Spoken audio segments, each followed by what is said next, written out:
Hello everyone. So आम्ही निघालो आहे पुढच्या प्रवासाला.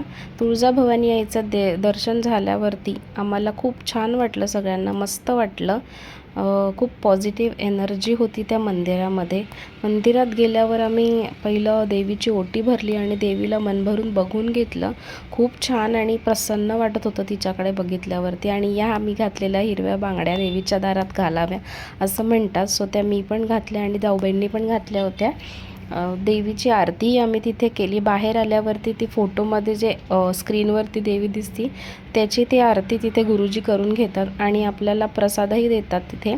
सो आम्ही तो तिथे खाल्ला होता. त्याचं काही शूट वगैरे मी काही केलं नाही गडबडीमुळे, कारण सगळ्यांना भूक लागली होती आणि उन्हामुळे तहान लागली होती. आणि थोड्याच वेळात आम्ही जेवणासाठी हॉल घेतला. श्रीमान पाटीलवाडा असं एक रेस्टॉरंट आहे तिथेच जवळपास 5 किलोमीटरवरती. सो तिथे आम्ही गेलो आणि मस्त जेवणावर ताव मारला. खूप छान होतं तिथलं पण इंटेरियर. त्यांनी वाड्यासारखं त्याला इंटेरियर केलं होतं. त्याचं मस्त वाटत होतं एकदम.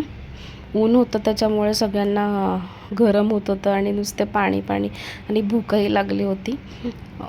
वाड्याचं इंटेरियर खूप छान होतं. मला त्याचे वाइब्स खूप आवडले. छान वाटत होतं ते. असं जुन्या काळातले वाडे जसे असतात तसं त्यांनी ते रेस्टॉरंट केलं होतं. सो सगळ्यांनी पोट भरून जेवल्यानंतर आम्ही तिथून निघालो.